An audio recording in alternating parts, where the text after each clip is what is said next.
Kamu mungkin bingung, bahkan merasa bersalah. Karena ada bagian dari dirimu yang terbiasa memberi kesempatan kedua, ketiga, kesekian. Tapi kali ini rasanya berbeda. Ada ketenangan yang pelan-pelan tumbuh di balik perpisahan ini. Kamu mulai mengerti bahwa tidak semua orang memang ditakdirkan menemanimu sampai akhir. Sebagian hanya ditugaskan untuk mengajarkan sesuatu, lalu pergi. Dan mereka pergi bukan karena kamu gagal, tapi karena tugas mereka sudah selesai. Ini adalah tanda bahwa babak baru sedang menanti. Tuhan sedang merapikan panggung hidupmu, dan tidak semua tokoh layak mendapat peran di cerita barumu. Energi lama tidak bisa ikut ke dalam dimensi baru yang lebih tinggi. Jadi jangan memanggil kembali apa yang sudah Tuhan pisahkan.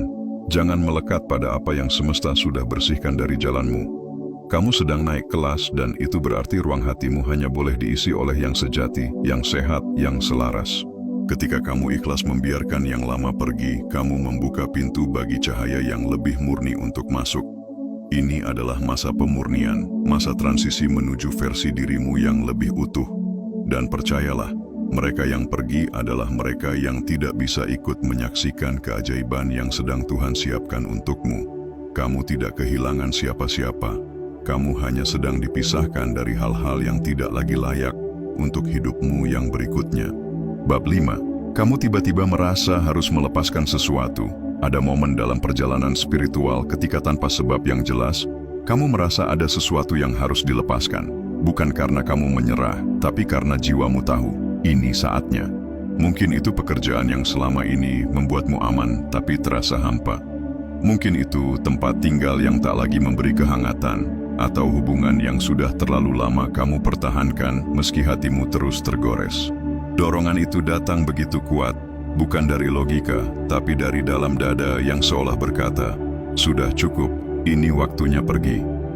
Kamu merasa Tuhan sedang memintamu untuk membuka tangan, melepaskan genggamanmu, dan percaya bahwa apapun yang kamu tinggalkan akan digantikan dengan yang lebih selaras.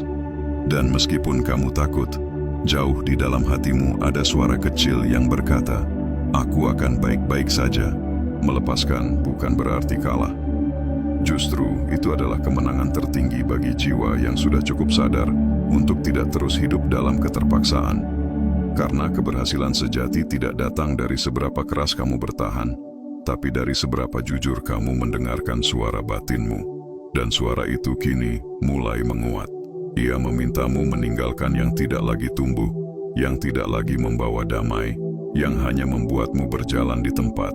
Mungkin secara kasat mata, keputusanmu tampak bodoh atau terburu-buru. Tapi ini bukan tentang dunia luar. Ini tentang penyelarasan batin dengan takdir yang lebih tinggi.